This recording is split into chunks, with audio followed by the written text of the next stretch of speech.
Hello and welcome to Race Streamer. In this video I've gone back to the beginning of September with the Club 100 sprint round that took place at Bayford Meadows. And I was well excited for this round coming off the back of the team event at PFI where I felt like I'd done pretty well in my races. And the boys in Alpha Live and Double Dash Motorsport Media managed to live stream this event as well. So I had a few family and friends watching on this one for once. So wanted to try and put on a good show if I could. Can't say the day panned out that way. You'll see what happens. Right then, on to Heat 1, which was my worst grid start of the day, starting down in 10th place. Also first time at Bayford Meadows, even though I only live 20 minutes up the road, but hey, better late than never. So, just biding my time going into the first corner, realising that things can bunch up pretty quickly at the start of a lap at Bayford Meadows. Just trying to keep things relatively clean. Unfortunately, everyone's piling up on the inside here and I can't help but run into the back of Rob Newman. Still maintaining position for the moment, which is fine. Just basically trying to keep out of trouble. As you can see, it's getting a bit dicey up ahead already. And I find that you can gain a decent amount of time and position on the inside of that second hairpin at Bayford. So that boosted me up a couple of positions. Unfortunately, running back into the back of Steph ahead, he wasn't too happy about that. Yeah, that was my fault. And then this is where the trouble started.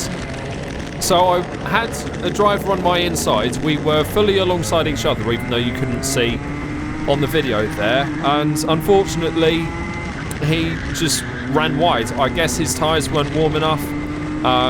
And I doubt he intentionally ran me wide, but I didn't give him enough space.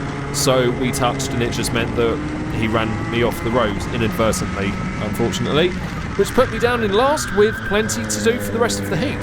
Skipped ahead towards the end of lap 2 and I've caught up to the back of 15th place, which is James Browning. Now, most of the guys ahead are in class 3, which means that they have less experience than what I do, so I was aware of that and I was expecting to be able to overtake pretty quickly. So priority at the moment was just basically sending it on everyone and trying to make up as many positions and track time and time as possible to try and get back to anywhere remotely near my previous position. So basically just trying to hook together all the apexes at the moment, keeping on the power. What I noticed about Bayford is that the tarmac's surprisingly slippery on a fine dry day. The temperature was decent on this day, so there was no cause for it to feel slippy, but it just did on most of this lighter tarmac. Managing to send it down the inside of Jed's Hall there to get up into 14th place, so progress is still decent, steadily gaining places back that I unfortunately lost on that first lap. Closing up to the back of Chris Phipps, I think that's how you say your name, we haven't met before, managing to get a much better drive through the final couple of corners. Realising if you cut a bit of curb on the inside there, it gives you a much better drive onto the pit straight. And this is what I found out pretty early in the day at Bayford. If someone's defending on the inside into turn 1, it is so easy to cut them back. I found that the turn in for turn 1 at Bayford, it seems like you have to turn in so early and the kart just wants to wash out. It just doesn't grip on the front end. At least that was my experience the whole day. So I realised pretty early on that it's not really going to work trying to defend into turn 1 on the inside. You'd probably be better off just being on the outside and then cutting back on the corner exit. So I've gained a little bit on the drivers ahead over the course of the last lap while I've been holding 13th place, so I'm now closing up to the back of Jack Goebel and Cameron Moss. Realising that I could close up a little bit in the braking zone compared to these guys. I'd seen that building for the lap prior. Door opens up into this corner, so easily getting through on Jack Goebel there. Giving Cameron Moss a bit of a tap there, which was a bit naughty, because that, to be honest, that kind of helped me out because it slowed me down a bit more, but ultimately I loaded into him, so that's not too great, to be honest, but hey-ho, managed to get away with it. I did get a contact warning for earlier on in the race, so maybe I was being a bit too aggressive in this one, I think it's fair to say. Managing to close back up to Cameron again now. Getting a relatively decent run down the straight, not sure whether I was going to overtake him, but decided to send it because my head was in overtake mode, and lumping that inside curb on the first corner, really compromising my speeds through there, doing exactly the same thing through that right turn. So Getting too much curb at Bayford was actually quite penalising, I think it's fair to say. It was really not helping the cars, it was bogging down on the corner exit, but thankfully I managed to defend my position and Cameron didn't get back through, so I'm up into 11th. Now this is nearly a lap later, I'm coming up to the back of Keith Segal here. Unfortunately caught him a bit quick mid-corner there, so I had to back out of it so to not run into the back of him. What I noticed about Keith is that he was going quite deep into some of the corners, even though I wasn't close behind him, so I don't think he was defending, it's just his lines were different, but it really shows you how much I caught up to the back of him mid-corner there, which was unfortunate because that's kind of the pinch point where I would be getting better drive out of the corner, but he was just in the way basically, so I couldn't get through. Going really deep into the penultimate corner there, and it just meant he was really compromised, so sent it up the inside onto the final turn. We went side by side into the final turn, so it was pretty close, and I think Keith saw me, but he still turned in on me. It was just too close for two cars to go side by side there. I think ultimately with me being on the inside there, I don't know if you can call it right of way, but that's how I felt about it at the time. Unfortunately, I think Keith lost out quite a lot there. I don't know where he ended up in the end, but it definitely wasn't a clean move. However, I didn't get a contact warning for that one. I think that was fair. So back up into the place I started, thankfully. And that is how it stayed until the end of the race, managing to pick up another place post-race because Chris Powell got a penalty. So miraculously, despite that first lap excursion onto the green stuff, managing to finish a place higher than I started. So not the greatest start to the day, but not a total disaster. Just left me feeling pretty neutral heading into the second heat. On to Heat 2, with this being my highest grid of the day, starting in 4th place. I was aware that there were a lot of Class 1 drivers further down the field, so my priority in this one was just to try and stay up the front of the field, basically. Now, I don't know what I did at the start here, but I was just clearly half asleep, so starting in 4th, but crossing the line in 6th, losing 2 places before even getting across the line. Which is, yeah, I've done smarter things in my time, that's fair to say. Now, what happened here frustrated me, I'll be honest. Dead alongside Roger Davis on the inside here, and yeah, squished into the tyres, and just losing so many positions at the start of the race. Now, I've got to be honest, we spoke afterwards, after this race, and perfectly friendly in that, but I've got to say, that's pretty daft. Like, I was obviously on the inside there, he could have seen that. So, yeah. Can you tell I'm still a bit bitter about it watching it back? So yeah, fair to say, not the greatest first lap. I mean, the first lap's not even over and I'm down to 12th and 4th, and that was with a sloppy start on my part as well, so yay. Not over yet though, so another recovery drive is impending. Thankfully managing to get a better run out of the last corner again on the driver ahead. So, what do? Send it down the inside? Yeah, and that just about works out well. So, back up into 11th, and now the task at hand was, I could see that there were some quicker drivers ahead. There's a fair few Class 1s, so I knew I wasn't going to close up to the back of these guys as quick as what I did in the first heat, so it was just head down and, well, try and drive well, basically. 2 laps later, and the gap to the drivers ahead is basically maintained, which was a bit frustrating, but then people started bunching up ahead, so that's Daz Teal just recovering from a half spin, so picking up a position there, and seeing how much people were holding each other up. So, I mean, this is the case around every circuit, but particularly around Bayford Meadows because it's so tight and twisty. I was feeling as drivers were getting in the way of each other, it was particularly slowing everyone down a lot. Surprised I managed to get through on Sebastian Block there, it has to be said, but just managing to get on the throttle in the midpoint of the corner where obviously he didn't, so I just got massive amounts more power on the exit. Now we're closing up to the back of Andrew Ward, who is a Class 1 driver. I didn't recognise his helmet at the time, so I didn't treat this any differently, but went to send it up the inside here. That's a pretty bold move from that far back, but the good thing is, like, Andrew Ward's a class driver, he's got good peripheral vision, fair driver, so managing to make it work, and it was a clean move because he gave space. So thank you, Andrew Ward, for being a decent peripheral visioned driver, because that was definitely something that was criticised of certain drivers by JV at this meeting. For those of you who were there, you'll know what I'm on about. Yeah. And then it all gets undone again. So sadly, I'm getting a run on Roger Davis ahead, and I was on his outside, but unbeknown to me, there was a driver on his inside as well. So 3 of us going into that corner just didn't work. So I gave Roger room, but Roger didn't give the guy on his inside room. So the guy on Roger's inside hit him, and then he hit me and just punted me off. So, yeah. This didn't leave me very happy after this heat, it has to be said. So we've skipped forward about a lap. I've managed to close back up to the back of Roger Davis. So going to have another attempt at overtaking him. Now, notice that he was defending onto the inside here, so decided to send it up the inside once he washed out wide between the 2 apexes. And that works. Thankfully, he did see me that time, so I managed to get through on the inside cleanly, which is very much appreciated. I'm all about clean racing if I can, so that was satisfying to pull off that move because it was compliant between the 2 of us, basically. And already on the back of the next guy, Rogerio Mendes, so things were looking more positive at this stage, even though I was still down in 10th. I didn't really know that at the time, but in my head I was just like, well, any position that I can gain now is a bonus, which is the case all the time, duh, but you know what I'm saying. So coming on to the final lap, just seeing what opportunities present themselves, catching a little bit of curb on the inside, but actually hooking it up really well through the first corner there. Attempting the same move as I did the previous lap, and thankfully Rogerio saw me doing that as well.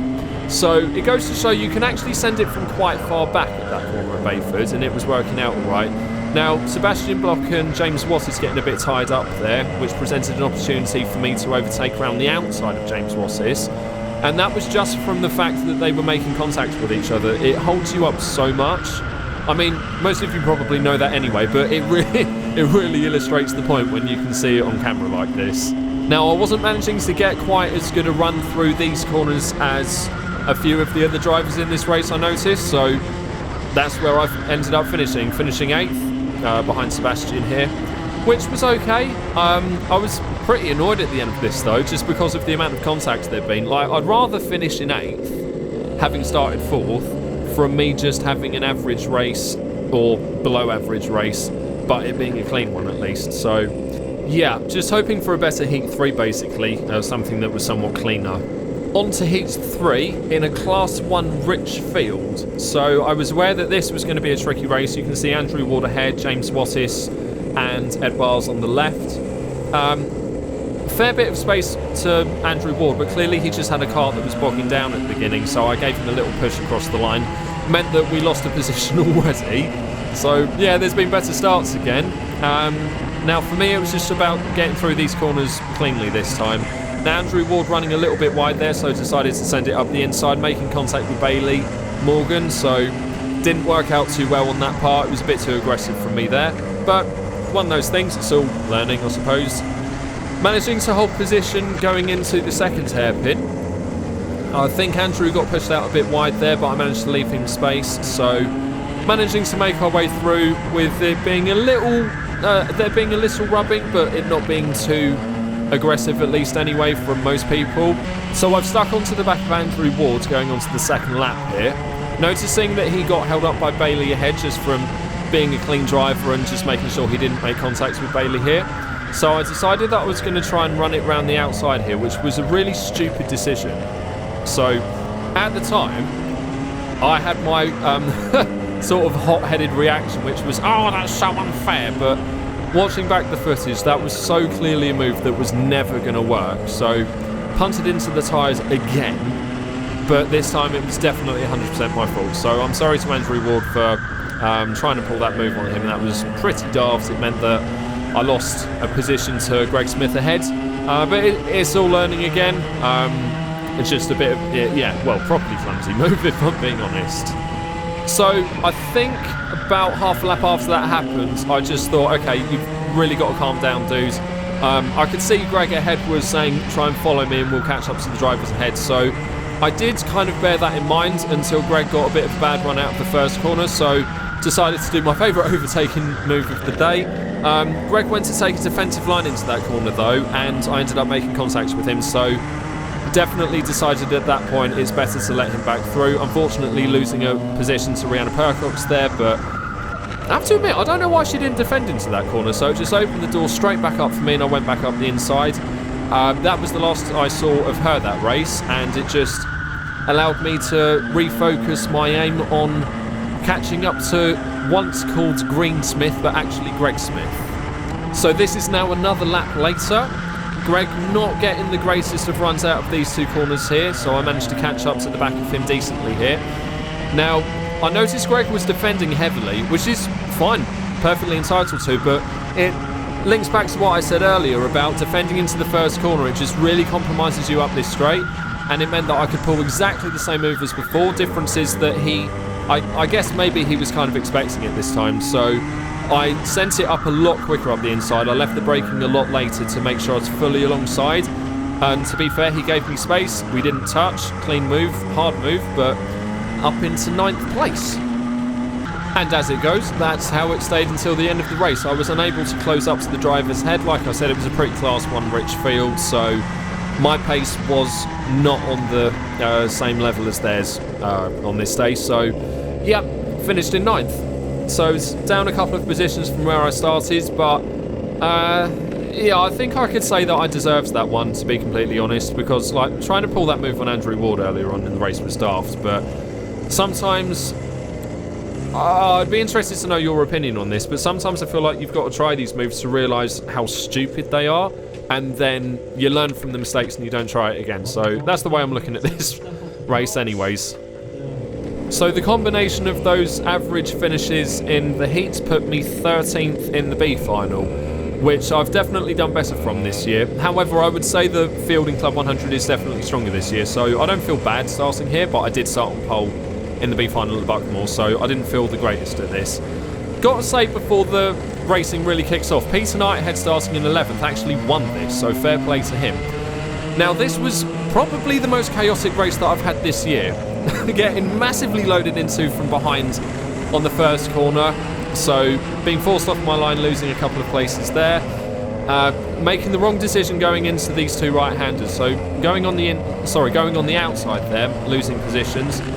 Karts bunching up there. I don't know if you see, I actually got a bit airborne at that point. That was a big impact, but thankfully nothing damaged on the kart, and I managed to carry on driving. Lots of contacts going on up ahead between, I think that was Tom Fuller and Roger Davis, washing a lot of people out wide, so I've managed to gain back a few positions that I just lost.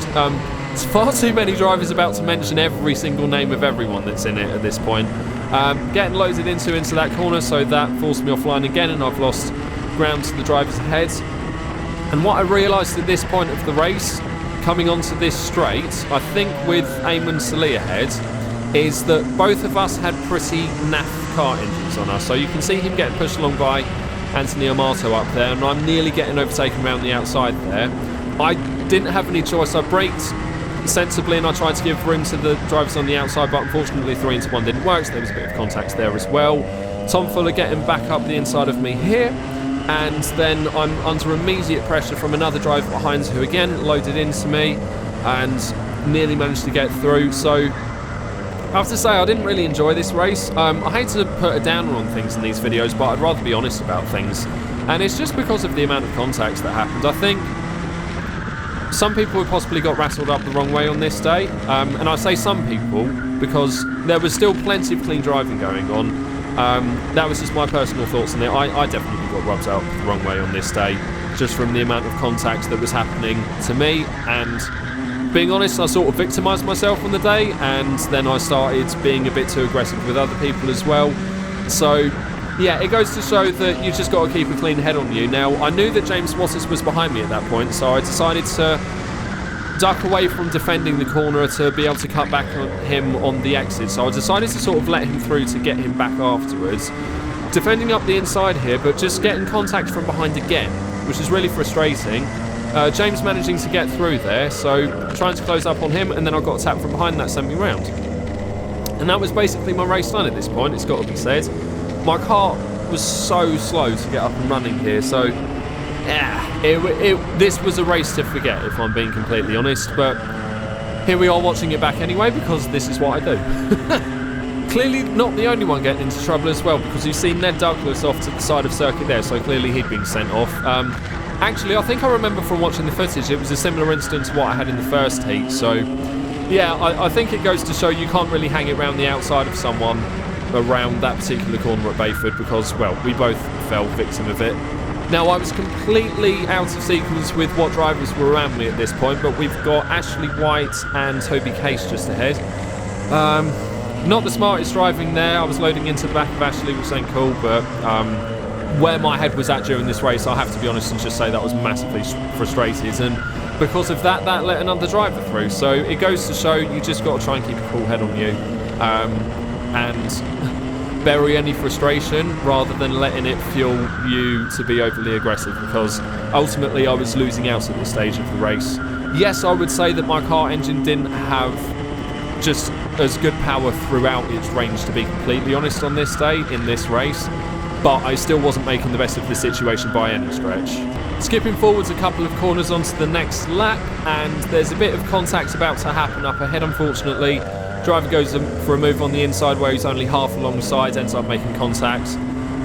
To be fair, I don't think that was Toby's fault, even though he just put his hand up. The other driver wasn't far enough alongside, so managing to pick up a position there, unfortunately from someone else's misfortune, but place is a place at this stage of the race. I was just happy to be getting anywhere, to be completely honest. Now, the two drivers up ahead really holding each other up through this corner, and I've spoken to Toby a few times, who's the driver ahead of me now, and I know where his head is at. He's a very clean racer, very fair, so and I saw him look around there and he saw me behind him, so at this point I was feeling confident about being able to get past him and just being able to chill, to be honest. You might have seen I had a contact warning on the board there, so goes to show how I was just being too aggressive through this race.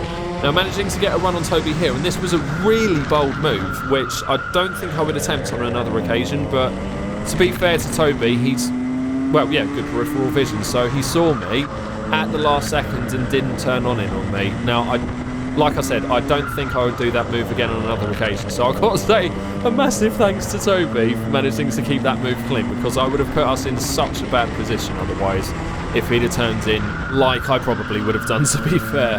And to be honest, the rest of the B final was pretty uneventful. Unfortunately, Andrew Ravage got spun out, so I picked up a position from him when he got spun out on the first hairpin. And this is coming onto the final lap now.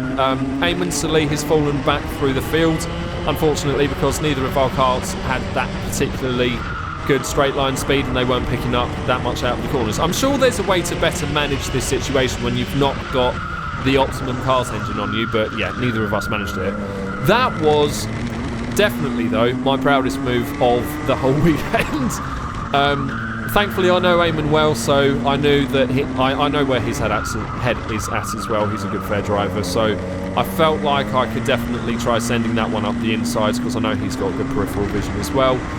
Thankfully, managed to make that move work, but that was from such a ridiculously long way back. So again, it's relying on the other driver knowing that you're there and being able to give you space. So it's a properly selfish move to make, to be honest, and ultimately it loses you a fair bit of time doing the overtake as well, but by this stage of the race I think that's relatively irrelevant. It's just track position you need to get.